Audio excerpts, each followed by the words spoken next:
In the early morning hours of May 6th, 1944, at precisely 0216, Lieutenant Commander Brent Abel found himself standing upon the bridge of the USS Buckley.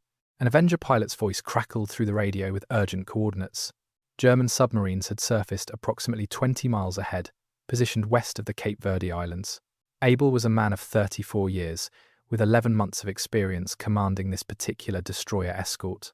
Yet Buckley had never encountered a U-boat at such close range. The submarine lying ahead was U-66, holding the distinction of being the 7th most successful U-boat throughout the entire war. Her record was formidable: 33 Allied vessels sent to the depths, representing over 200,000 tons dispatched to the ocean floor. Abel gave the order for flank speed, 23.5 knots. Buckley sliced through the calm waters of the Atlantic beneath brilliant moonlight. These were perfect conditions for a surface engagement. The Avenger remained overhead, continuously feeding course corrections every few minutes. U-66 was in the process of recharging her batteries, awaiting the arrival of a supply submarine. She had been at sea since the middle of January, nearly 4 months without any resupply. Her crew was utterly exhausted, running low on fuel, and growing desperate. At 0308, 3 red flares shot upward from the submarine. This was a recognition signal. The Germans believed Buckley was their awaited supply vessel. Abel maintained fire discipline and continued closing the distance. The range decreased from 4,000 yards to 3,000, then to 2,000. The gamble paid off until U-66's lookouts suddenly recognized their error. A torpedo launched from the submarine. Buckley executed a hard turn to the left. The torpedo passed along the starboard side, missing by mere yards. At 0320, Abel gave the order to open fire. The first salvo from the 3-inch guns struck U-66 forward of her conning tower, a direct hit. The submarine's deck gun was knocked out of action immediately. Every weapon system on Buckley engaged the target. 3-inch guns, 40mm guns, 20mm guns. The U-boat attempted to return fire with machine guns, but most of their rounds flew high. Buckley's gunners concentrated their fire on the conning tower. Hit after hit landed on target. At 0324, U-66 fired another torpedo from her stern tubes. Abel spotted it approaching and ordered a hard turn to the right. The torpedo crossed directly ahead of Buckley's bow. It was close. The range closed to a mere 20 yards. Running on parallel courses now, point-blank fire raked U-66 from stem to stern. The submarine's conning tower had caught fire. Germans could be seen through the flames, attempting to fight back, but Buckley's guns proved overwhelming. 105 rounds of 3-inch shells, 2,700 rounds of 20mm ammunition, 418 rounds of 40mm ammunition, all expended in just 16 minutes. What happens when a destroyer escort runs out of distance to engage? Please hit the like button. It helps others discover these stories. And subscribe. Back to Abel's decision at 0329. At 0329, Abel made a choice that no destroyer escort commander had made in modern naval warfare. Hard right rudder, ram the submarine. Buckley's bow rode up onto U-66's forecastle and remained there. The two vessels locked together, steel grinding against steel. Then Germans began climbing out of the conning tower. Some carried pistols, some wielded knives. They swarmed onto Buckley's forecastle. The Americans believed they were being boarded. What happened next hadn't occurred in the United States Navy for over a century. Hand-to-hand combat on the deck of a warship. Buckley's crew grabbed whatever they could find. Thompson's submachine guns, M1000, 911 pistols, rifles. But when those weapons ran empty, sailors fought with their fists, with 3-inch shell casings, with coffee mugs from the galley. One German made it inside the ship, reaching the wardroom. A steward's mate drove him back using a coffee pot. The fight lasted 2 minutes. Germans fell. Americans fell. Klaus Herbig, U-66's first officer, led the boarding party from behind the anchor windlass. He was attempting to create a diversion, giving his captain time to break free. But there were too many Americans, too much firepower. Herbig and his men shouted their surrender. Abel ordered the engines reversed. Buckley backed away from U-66, leaving 5 armed Germans on her deck. They were subdued immediately. But U-66 wasn't finished. The submarine came around under power, aimed directly at Buckley's starboard side. At 0335, she struck. The collision tore open Buckley's engine room, sheared off the starboard propeller shaft, and twisted the stern. As U-66 passed by, an American sailor looked down into her open conning tower and tossed a hand grenade inside. Fire blasted outward. The submarine kept moving at 15 knots, out of control. Conning tower hatch open, forward hatch open, Germans abandoning ship. At 0341, U-66 disappeared beneath the surface. Diesel power still running, fire still burning inside her. She went down with her captain still aboard. 16 minutes from first shot to sinking. Buckley's crew had just fought the only hand-to-hand battle on a US warship in World War II. 36 German survivors floated in the water, but Abel's ship was crippled, engine room flooded, one propeller gone. They were 550 miles from the nearest port. The engine room was flooding. Water poured through the gaping hole U-66 had torn in Buckley's starboard side. The chief engineer reported the damage at 0345. Starboard shaft completely severed, flooding contained but spreading, port engine still functional. Abel had one propeller and 550 miles of Atlantic Ocean between his crippled ship and safety. But 36 Germans were in the water, some wounded, some in shock, all of them enemies just 5 minutes ago. Abel ordered rescue operations. Buckley's crew pulled survivors aboard one by one, no hesitation. The same men who had just fought hand-to-hand now hauled exhausted U-boat sailors from the Atlantic. Naval tradition, you save lives first, settle scores later. The rescued Germans were in terrible shape. Many had burns from the fires inside U-66. Some had gunshot wounds from the close-quarters fight. Others were simply broken, 4 months at sea, watching their submarine die beneath them. They were transferred to USS Buckley, the escort carrier whose aircraft had found U-66 inches the first place. 24 German sailors went down with their boat, including Oberleutnant zur See Gerhard Seehausen, U-66's commander. He stayed at his post until the end. U-66 had been a scourge of the Atlantic. Her record spoke for itself. 33 merchant ships sunk across 9 war patrols, over 200,000 gross register tons, 8 American vessels among them. On January 16, 1942, she torpedoed the Canadian passenger liner Lady Hawkins. 246 people died. Civilians, Navy personnel, most were never found. U-66 was one of 5 U-boats that launched Operation Drumbeat, the devastating attack on American coastal shipping in early 1942. Now she was gone.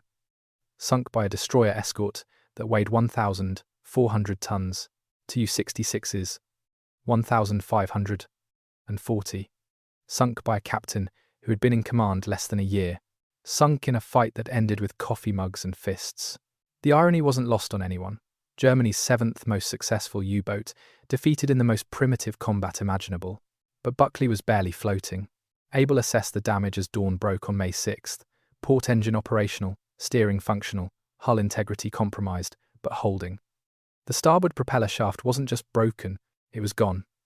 Sheared, clean off. Every rotation of the port engine put stress on a ship designed for balanced twin-screw propulsion. Maximum safe speed, 12 knots, maybe 15 if they pushed it.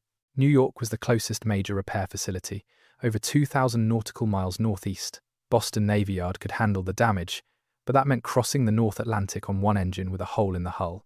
The alternative was limping to a forward base in the Azores, but they lacked the equipment for major repairs. Abel made the call, set course for New York, hoped the weather held, hoped no other U-boats were hunting these waters. Task Group 21.11 reformed around Buckley. USS Buckley provided air cover. 2 other destroyer escorts took screening positions. They were exposed out here. Every German submarine in the Atlantic had heard U-66's last transmissions. Some would be curious, some would be hunting. A crippled destroyer escort made an attractive target. The damage control teams worked through the morning, shoring up bulkheads, pumping water, welding temporary patches over the worst holes. The engine room crew monitored the port engine constantly. Any failure now meant dead in the water, helpless. The Atlantic, in May 1944, was still a war zone. The Allies were winning, but U-boats still prowled, still hunted, still killed. By noon, Buckley was making 13 knots, steady course. The hull patches were holding. But every sailor aboard knew the truth. They were lucky. U-66 could have put a torpedo into Buckley instead of ramming, could have disabled both engines, could have left them sinking instead of just crippled. The hand-to-hand fight would make headlines later, the ramming would make history books. But the real story was simpler. Buckley survived because Abel had made the right decisions at the right moments, and because his crew had fought with everything they had, including the coffee mugs. Abel stood on the bridge, watching the horizon. They had 6 days of slow sailing ahead, 6 days vulnerable, 6 days hoping the Atlantic stayed calm and the U-boats stayed away. His ship had just won the most unusual naval engagement of the war, but winning didn't mean safe. Not yet, not with 1,500 miles still to go. The first 24 hours were critical. Buckley maintained 13 knots on one engine, steering a careful course northeast. The welded patches on the hull held, but the engineering crew monitored every seam. One failure could flood compartments faster than pumps could handle. The Atlantic was calm, no swells over 6 feet. That was luck. A storm would have torn the temporary repairs apart. On May 7th, Block Island's air patrols reported no submarine contacts within 200 miles. That didn't mean safety. U-boats could stay submerged for extended periods, surfacing only at night.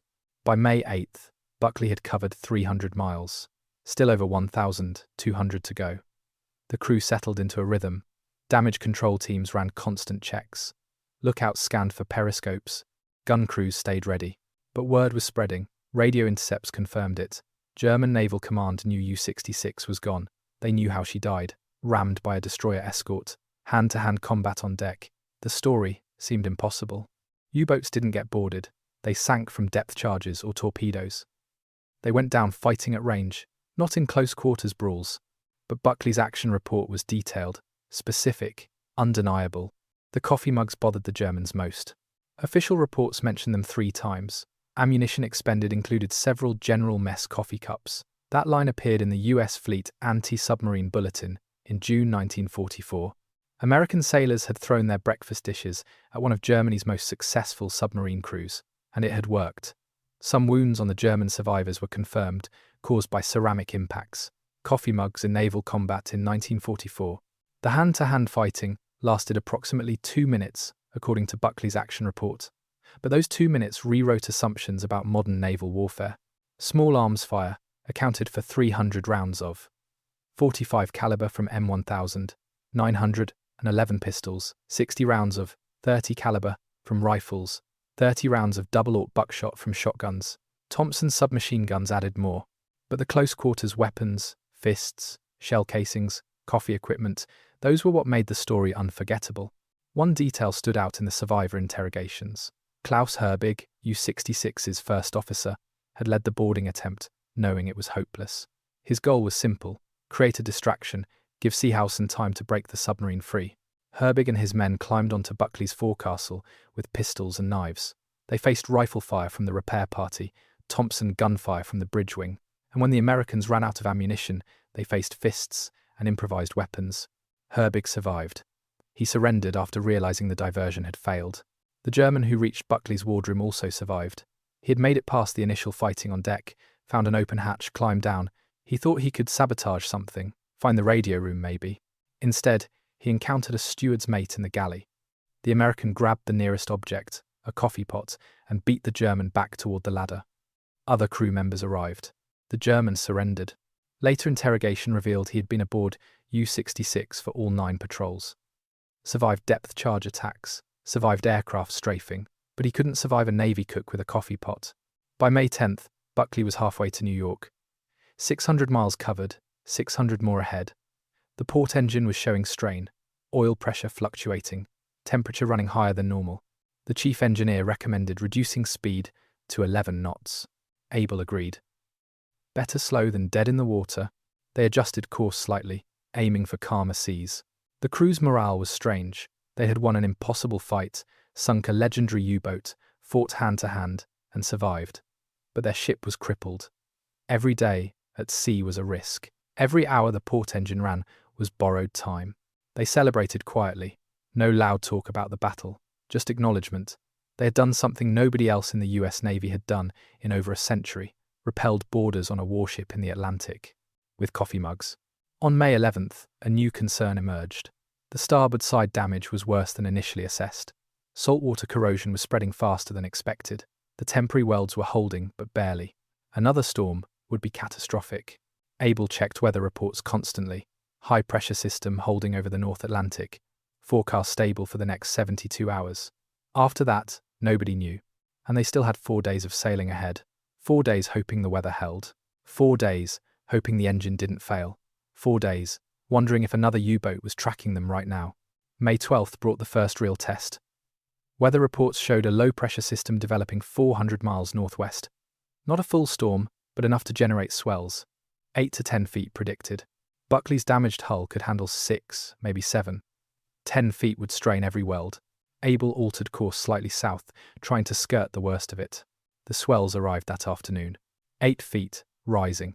Buckley pitched and rolled. The temporary hull patches groaned with each wave. Down in the engine room, the port engine laboured. Oil pressure dropped. Temperature climbed. The chief engineer reduced power. Speed dropped to 9 knots, then 8. The math was simple. At 8 knots, New York was 6 days away instead of 4. 6 more days exposed. 6 more days hoping nothing broke. By May 13th, the swells peaked at 9 feet. Close to the limit, water seeped through 2 of the hull patches. Not flooding, but steady leaks. Damage control teams worked in shifts, reinforcing, pumping, monitoring. Nobody slept much. The port engine temperature was climbing into the red zone. They needed to shut it down for maintenance, but stopping in the middle of the Atlantic meant drifting, helpless. Abel made another decision: reduce speed to 6 knots. Let the engine cool slightly while still maintaining steerage way. It worked. Temperature dropped 5 degrees, stayed there. But 6 knots meant 8 days to New York, 8 days of exposure. The mathematics of survival kept changing. Every hour brought new calculations, new risks, new decisions. Meanwhile, the story of U-66 was spreading beyond military channels. Navy public affairs officers saw the propaganda value immediately. American destroyer defeats legendary U-boat in hand-to-hand combat. Perfect morale boost. They wanted details, photographs, interviews. But Buckley was still at sea, still damaged, still vulnerable. The celebration would have to wait. The German survivors aboard Block Island were providing their version of events. Interrogation reports confirmed the basic facts. U-66 had indeed tried to board Buckley. Klaus Herbig had led approximately 12 men onto the American ship's forecastle. They had encountered immediate resistance, small arms fire, hand-to-hand fighting. The coffee mugs were real. One German sailor had a facial injury consistent with ceramic impact. The medical officer's report was specific: blunt force trauma, circular impact pattern, approximately 3 inches in diameter, coffee mug-sized. What the Germans couldn't understand was why Buckley had rammed them. Standard destroyer escort tactics called for depth charges, hedgehog mortars, gunfire at range, not ramming. Ramming was obsolete, hadn't been used since the age of sail. But Abel had closed to 20 yards, and the submarine was too close for most weapons. Ramming was the only option, so he had taken it, and it had worked. By May 14th, Buckley had covered 900 miles from the engagement site, 300 miles to New York. The weather was improving. Swells down to 6 feet, port engine stable at reduced power. The hull patches were holding, barely, but holding. The crew allowed themselves cautious optimism. 3 more days, maybe 4, they could make it. Then the port engine oil pressure dropped again, sharply. Chief engineer reported bearing damage, probably from the extended, running at reduced power with asymmetric loading. The engine needed immediate shutdown for inspection, but they were still 280 miles from port, too far to drift, too far to tow. Abel ordered speed reduced to 4 knots, absolute minimum to maintain steerage way. The bearing held, temperature climbed but stabilized. 4 knots meant 6 more days. But 6 days limping was better than dead in the water. On May 15th, Block Island's air patrols detected a submarine contact 70 miles south of Buckley's position, possibly a U-boat, possibly hunting. The contact submerged before aircraft could attack, direction uncertain. Could be heading toward Buckley, could be heading away. Nobody knew, and Buckley was making 4 knots. A surfaced U-boat could do 18. If it was hunting the destroyer Escort, Buckley couldn't run, couldn't maneuver, could barely defend herself. Abel ordered battle stations, and waited. Again, the submarine contact stayed submerged for 6 hours. Block Island's Avengers maintained patrol patterns, dropping sonobuoys, listening, tracking. At 1,800 hours on May 15th, the contact surfaced 60 miles south, moving west, away from Buckley, not hunting, probably heading to patrol stations further out. The threat passed, but it reminded everyone how vulnerable they were. 4 knots, damaged hull, 1 engine barely functioning, easy prey. May 16th brought better news. Weather forecasts showed clear conditions for the next 72 hours. Calm seas. The port engine bearing was degrading but holding. Chief engineer estimated they could maintain 4 knots for another 4 days, maybe 5 if they got lucky. New York was 220 miles northeast.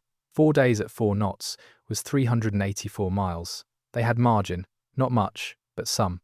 Abel received a message from the commandant, Commander Destroyer Force Atlantic. Buckley was front-page news. The New York Times ran the story. May 14th. Destroyer Escort sinks U-boat in hand-to-hand fight. The Associated Press picked it up. Radio broadcasts mentioned it. The coffee mugs were the hook everyone used. American sailors defeat elite German submarine crew with breakfast dishes. It sounded like propaganda. But it was true. The Navy wanted Abel and his crew ready for public appearances when they reached port. Speeches, interviews, photographs, war bond rallies.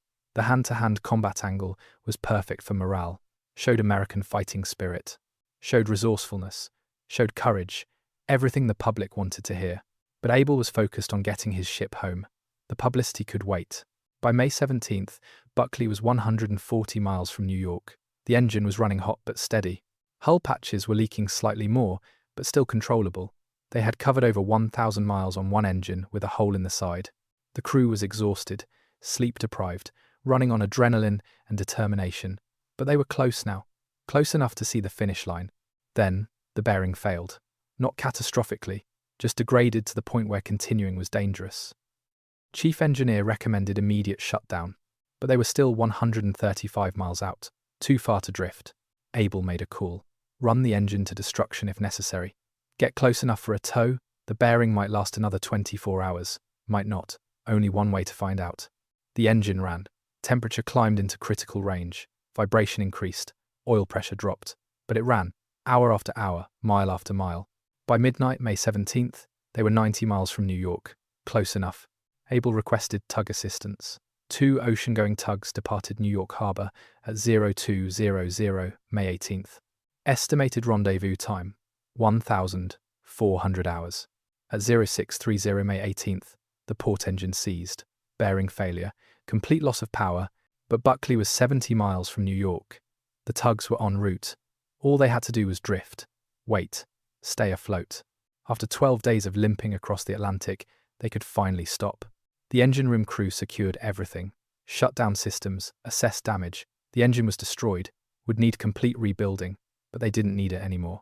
The tugs arrived at 1,415, line secured, tow established, speed 3 knots. Buckley was under tow, heading home. The crew lined the rails, watching the New York skyline emerge from the haze. They had fought the only hand-to-hand naval battle of the war, sunk one of Germany's deadliest submarines, sailed over 1,000 miles on one engine, and survived.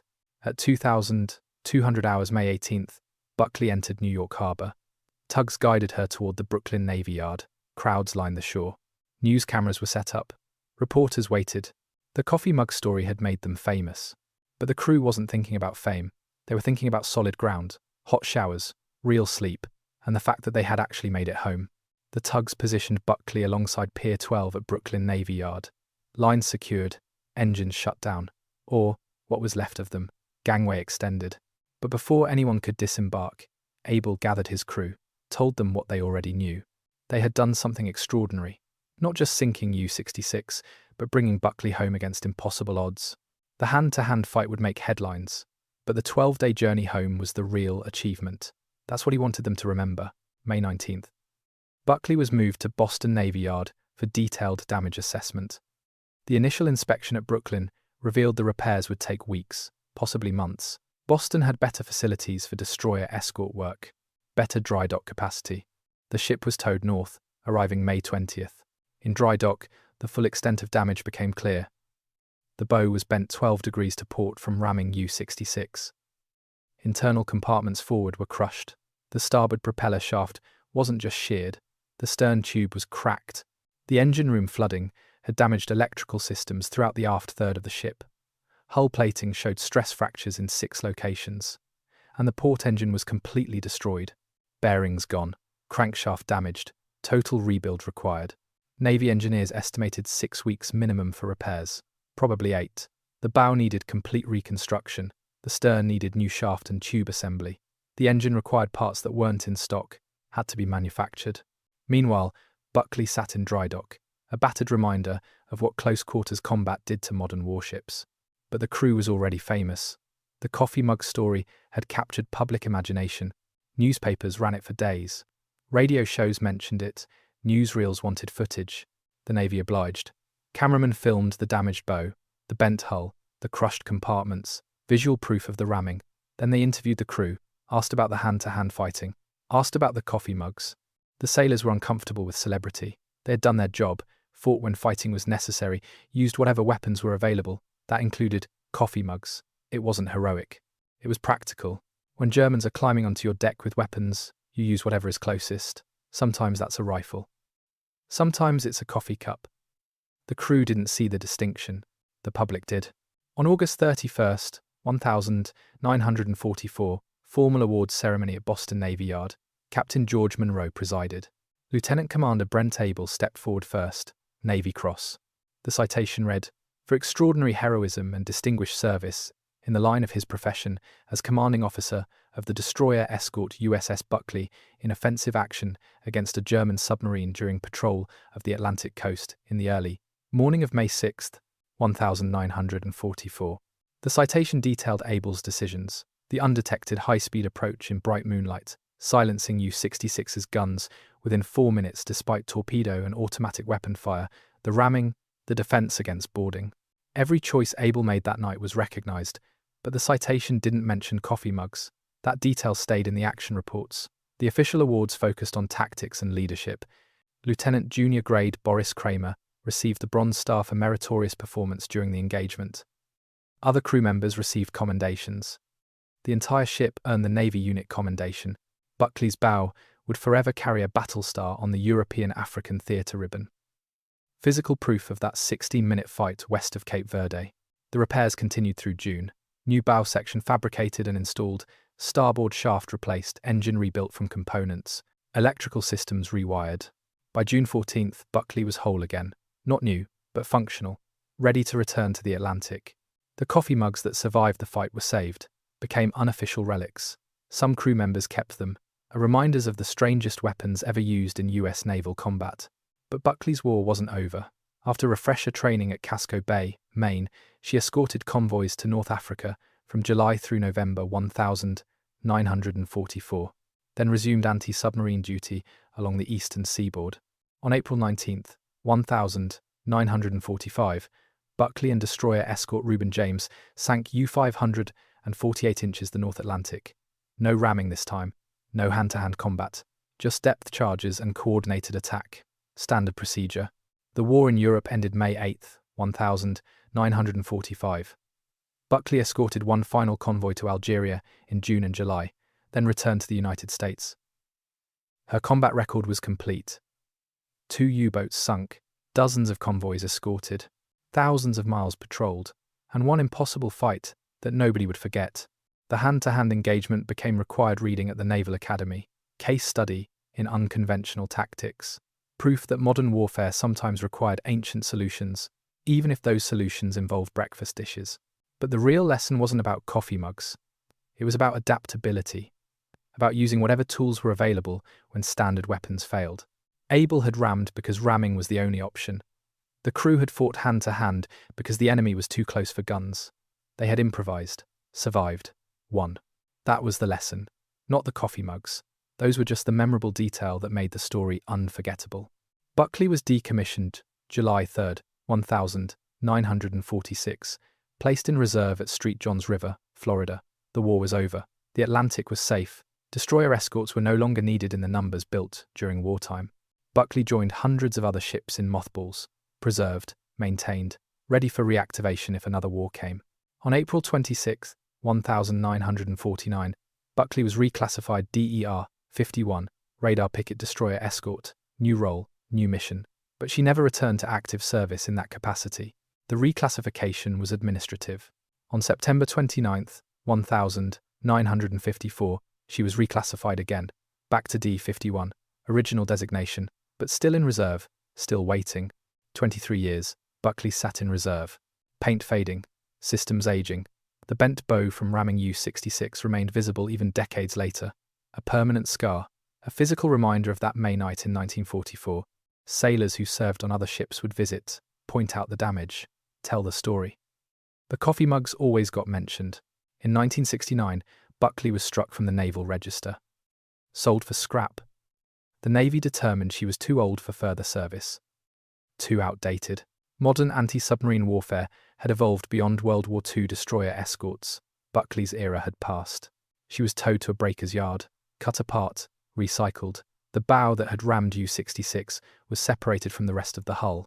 Some sailors tried to preserve it as a memorial. The effort failed. Budget constraints. Lack of interest. By 1970, Buckley was gone completely. But the story survived. The hand-to-hand combat, the coffee mugs, naval historians kept it alive. The US Naval Academy used it as a teaching example. Case study in tactical flexibility. In 1973, a former U-66 crewman contacted Brent Abel. His name was Herman Hartman. He had been one of the 36 survivors Buckley had pulled from the Atlantic. Hartman wanted to thank Abel for the fair treatment aboard Buckley, for saving their lives. Abel was surprised. Nearly 30 years had passed since the engagement. He had moved on, practiced law in California after the war. But Hartman's letter was sincere, respectful. It mentioned something Abel hadn't considered.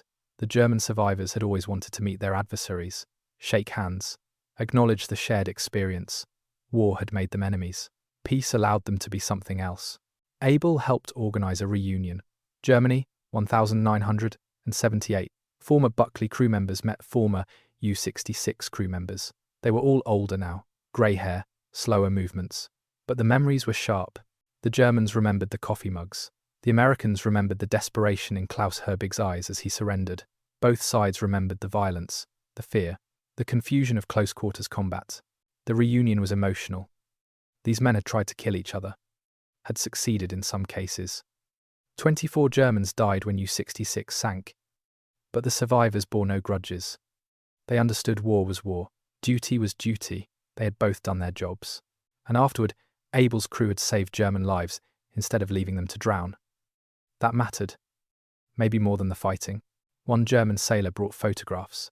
U-66 before the war. The crew young and confident. Another photo showed the submarine docking at Lorient. Happy faces. They didn't know yet what the Atlantic would cost them. Another showed damage from an earlier encounter with Allied aircraft.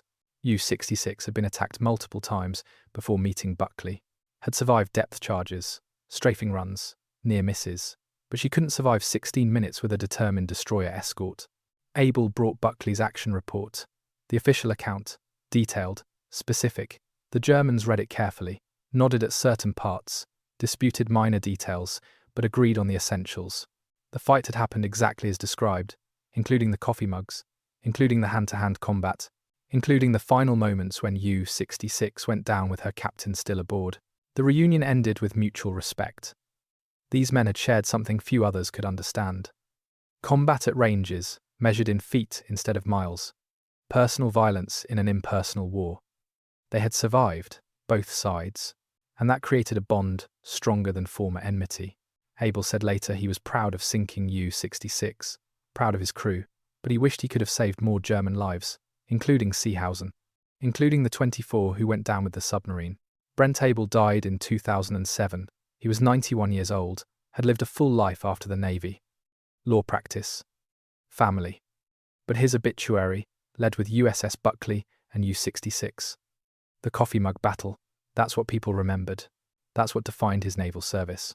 Not the thousands of miles patrolled, not the convoys escorted, not even sinking U-548 the following year, just those 16 minutes on May 6, 1944.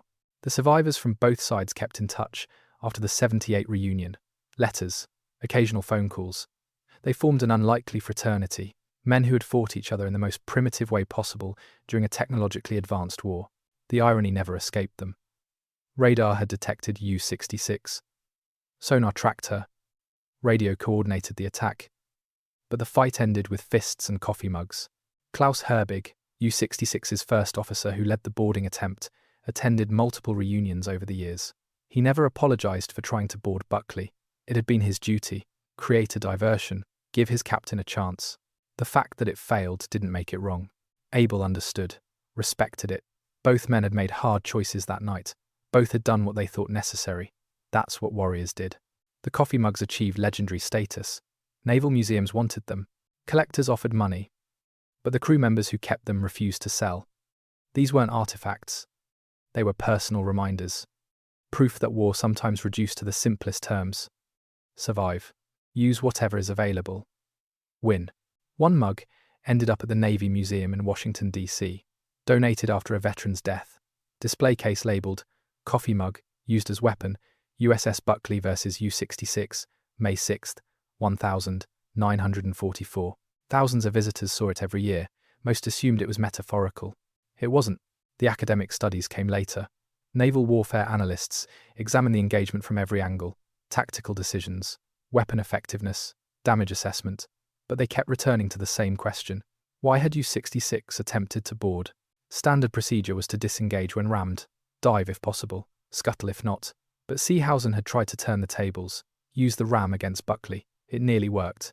The collision damage to Buckley's engine room proved that if U-66 had hit 6 feet further aft, Buckley might have sunk. The boarding attempt, hopeless as it was, created the opportunity for that strike. So the engagement wasn't just hand-to-hand chaos, it was calculated desperation. Both commanders understood they were in a fight to the death. Both used unconventional tactics. Abel rammed. Seehausen attempted boarding and counter-ramming. The coffee mugs were just the visible symbol of a deeper truth. When survival is at stake, conventional rules disappear. You use what works, even if it's breakfast dishes. The engagement influenced destroyer escort tactics for the remainder of the war. Not the ramming specifically, but the close quarters mindset. Training emphasized readiness for unconventional situations. Small arms drills increased. Damage control teams practiced repelling boarders. Nobody expected another hand-to-hand fight, but Buckley proved it could happen. Better prepared than surprised. U-66's wreck was never found. She went down at 17 degrees 17 minutes north, 32 degrees 24 minutes west, depth approximately 3,000 meters. Too deep for salvage or exploration in 1944. Maybe accessible with modern equipment, but nobody's looked. The wreck isn't the story, the fight is. Those 16 minutes when modern naval warfare became ancient, when technology failed and humans prevailed through courage and improvisation. If this story moved you the way it moved us, do me a favor, hit that like button. Every single like tells YouTube to show this story to more people. Hit subscribe and turn on notifications. We're rescuing forgotten stories from dusty archives every single day. Stories about destroyer crews who fought with coffee mugs and courage. Real people, real heroism. Drop a comment right now and tell us where you're watching from. Are you watching from the United States, United Kingdom, Canada, Australia? Our community stretches across the entire world. You're not just a viewer, you're part of keeping these memories alive. Tell us your location. Tell us if someone in your family served. Just let us know you're here. Thank you for watching. And thank you for making sure Lieutenant Commander Brent Abel and his crew don't disappear into silence. These men deserve to be remembered. And you're helping make that happen.